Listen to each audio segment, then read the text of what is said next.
to another episode of Into the Word, your weekly bite-sized dose of Bible with me, Pastor Jonty, and my co-host, Rev Ness. Look at us go. We're nearly at the end of this series, Jonty. That's right. So if you've been following along with us, we're going through the 7 deadly sins through this book that we've been using as an aid, Glittering Vices. By Rebecca Condike DeYoung. And we're nearing the end. Yeah, it's been a good book. We're up to number 6 of 7, which is envy. Yeah, pretty nasty, isn't it? Envy. Yeah. Have you ever felt envious? Definitely. Yeah. Definitely. Can you talk about it? Yeah, I mean, I definitely reckon that it's something that you experience if you've got other siblings growing up. Mm-hmm. Like when I was thinking about this before, I definitely look back at some experiences. Me being the eldest of 3. Yep.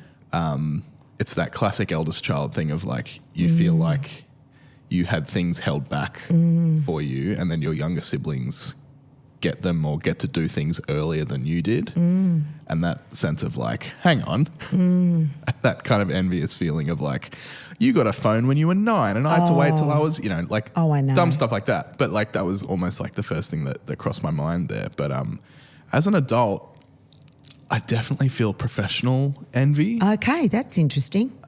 Whether it's like seeing people that, I went to school with doing really cool things professionally and going, oh man, that's cool. Like I kind of wish that I was doing that, or even more insidiously sometimes like, I don't reckon they deserve that. That should be me, like those sorts of things. It's quite a feeling, isn't it? Yeah. What about you?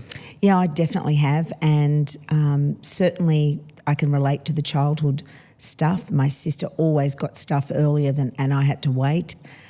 So I really relate to that. I think that's I'm the big sister. Yeah. So I think lots of older siblings feel that thing because parents are testing it out on us, aren't they? That's right. Yeah. Having a practice. Yeah. And then they nail it and they go, oh, actually she can get a bike at 5. Yeah. We don't have to wait till she's 12. And so the little one gets the bike. It's like, far out, Mum. Yeah. But then like now I talk to my younger sister who's 4 years younger than me. Yeah. And we have a brother in the middle. So the biggest gap between me and my sister. And she feels the same about a whole bunch of other stuff as well. So it's like interesting. Yeah. Yeah, wow. I'm jealous at the moment or envious of the fact that my daughter is about to wrap up her masters and I've got a year to go. I'm watching her in 4 weeks she will have completed hers and I'm a bit behind her. So I've still got to push out these essays. But I have felt deep envy as a young actor. There's an actress called Georgie Parker, and Georgie and I used to dance at the same ballet studio. And Georgie's just a couple of years older than me, and I would have thought the two of us would have gone for auditions for similar roles. Yeah. And Georgie got the roles, and she's still on Home and Away. And every time I see her on an ad or I see her face pop up, and she looks really good for a middle-aged woman. She's really looked after herself. She's got a great body. She looks phenomenal. She's a good actress. She sings beautifully. She danced magnificently.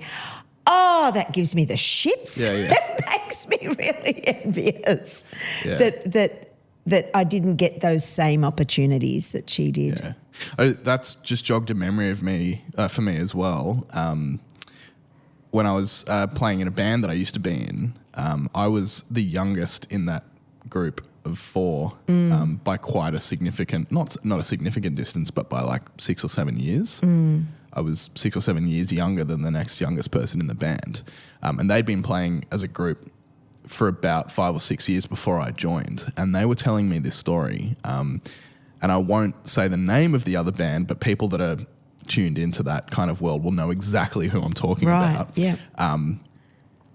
They'd been my old band Mixtape for the Drive. We're not playing anymore, but we're based in Wollongong, and were kind of known locally as kind of Wollongong rock and roll royalty. Like that sounds like I'm bigging us up, but like we were well known in the Wollongong area, and this young artist comes through as a 15, 16-year-old and gets kind of handpicked by this producer who then builds a band around her. So she's an incredible singer. Wow. And our band helped them a lot. Gave them support shows and did all the all this stuff. And now, I mean, and she's it's launched. water under the bridge, like at this point. And I really didn't care because but I remember talking to my bandmates about it after the fact when this band centered around this amazing performer had blown up, and them talking about it like, oh, we helped them and they just blew straight past us and we haven't seen them ever again. And like that real sense of like, and they're so much younger than them as well. Yeah, this wow. real sense of envy of like, that Should have been us. almost should have been us, Yeah, you know? yeah. It's quite an insidious feeling, and the Bible has a bit to say about it. Do you want to read the James passage? Yes, this is from James chapter 3, verses 14 to 16. It says, "But if you harbour bitter envy and selfish ambition in your hearts, do not boast about it or deny the truth. Such quote-unquote wisdom does not come down from heaven, but is earthly, unspiritual, demonic. Ooh.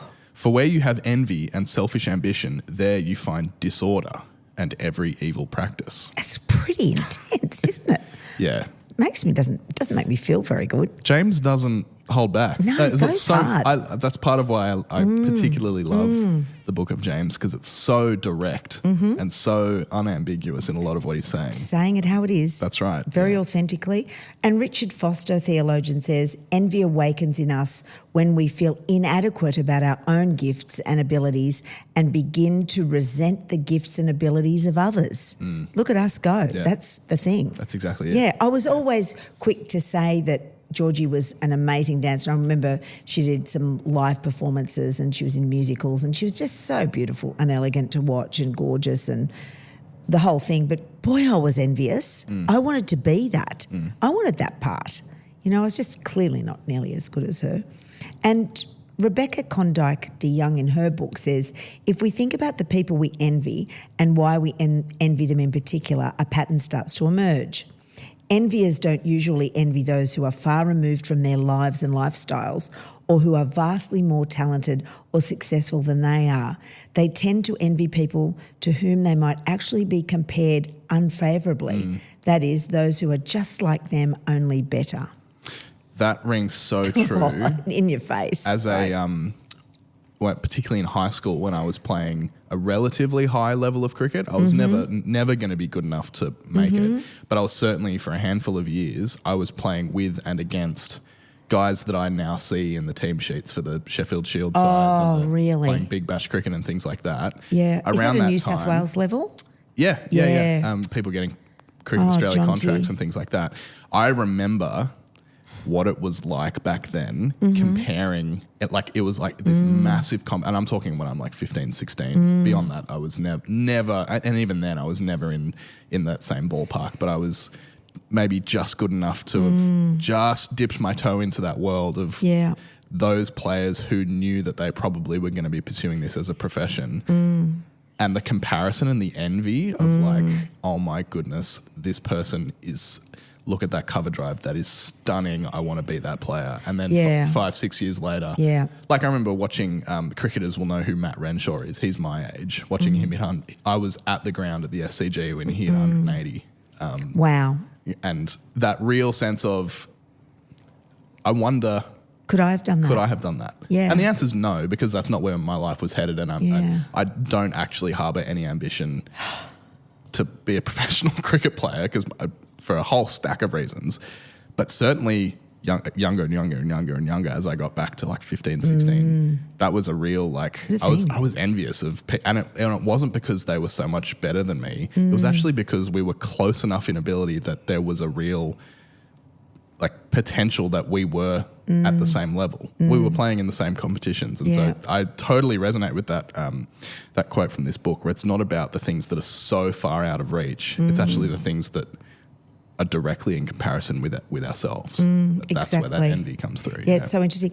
And yet my daughter's partner, Matteo, was a professional tennis player. He got accepted into the Rafa Nadal Academy over in Mallorca, and he did the circuit of Europe and until he got injured, and then he came home and he retired from tennis. And he's watching now those players that he played with on the circuit internationally now in the big tournaments. and coming up. And Matteo will sit and we'll watch tennis. He's so fun to watch tennis with. And he'll say, yeah, I played with him, played against him. Yeah, he's pretty good, actually. Yeah. You watch his backhand. You know, he says some really cool stuff. Right. But I never seem to sense envy from him. I don't sense envy. I actually sense in him a feeling of relief that he's not actually out there having to do it and knowing what it takes to get to that level. Quite extraordinary. Yeah. I like this quote from Bushner. It says, envy's trademark is to desire that everyone else be as unsuccessful as you are. Oh, it's so awful, isn't it? It's just awful. So it's not a good feeling. Yeah. And I reckon all our listeners, have you felt that feeling before? Have you? Have you felt the feeling of envy? Write to us, let us know. Be keen to know.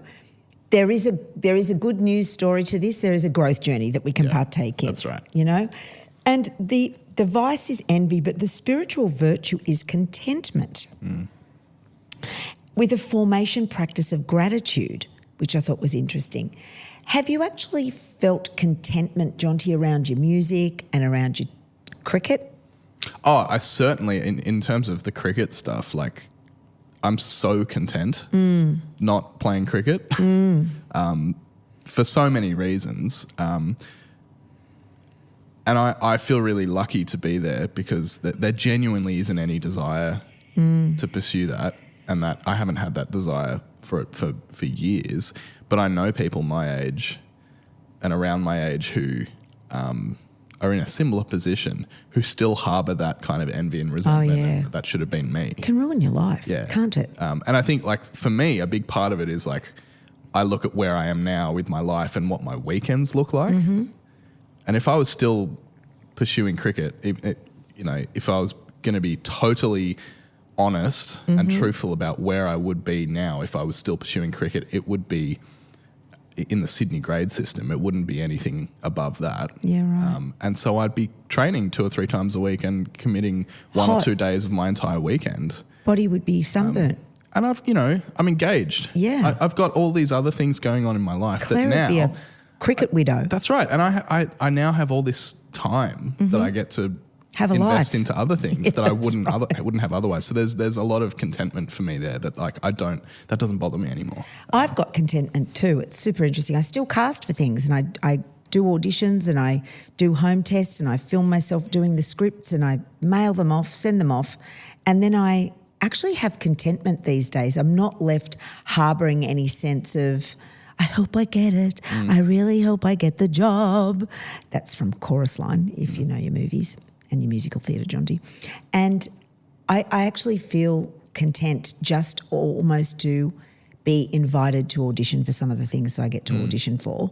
And if they don't pick me, I don't have a sense of I'm not good enough, I'm a shit actor. I actually I used to do that all the time. Now I just go, there's somebody that better suits the role than me.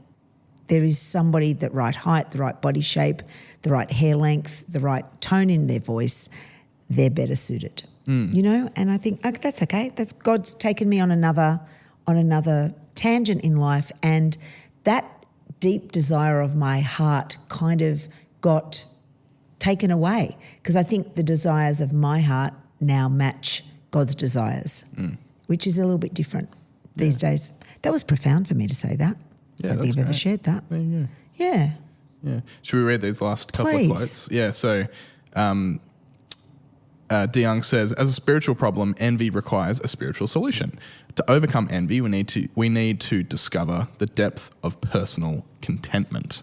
Contentment flourishes through a practice of gratefulness or gratitude, like we were talking about. Look at me go, giving examples before I read the quote. That's right. And then she goes on to say, take a Sabbath rest from consumerism. For at least 1 month, refrain from going to the mall or looking at catalogues and magazines. Limit exposure to advertising as much as possible, even if this means giving up television. We may well be shocked at how jaded we have become to the daily assault of marketing designed to inflame the desire to possess beyond all reasonable measure. I would say this is testament to how quickly communication shifts and develops, like almost daily in our current culture, is this has aged since this book came out. Was released. Now it's discovery algorithm stuff and TikTok and Instagram. Every hour changes. Yeah, it's the comparison stuff that we've talked about all the time on this show and on Filthy Hope is all that stuff does, scrolling through, looking at other people on Instagram. Head-wreck. It's just comparison and it just leads to envy and definitely.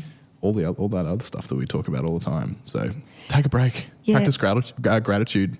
Yeah. You can't be content with your life if you're constantly comparing it to everyone else. you know? That's right. Yeah. And that's exactly right. And God will take away those desires of that envy feeling. Yeah. It's not a desire, is it? It's you're desiring something and you don't have it. And It's almost like that tall poppy syndrome thing we talk about. we're big on that in Australians. Australia. We smash that out of the ballpark. It's not about wanting to be where someone else is. It's Just actually drag about them dragging down. them back down to where you are. It's awful. Yeah. It's insidious. It's a terrible trait. I'm not a fan of that. But go seek God, pray about it. That's all I've got on envy. Yeah, and practice gratitude. Yes. Yeah. Be 'Cause grateful for what you do have. There are always things that we can be grateful for.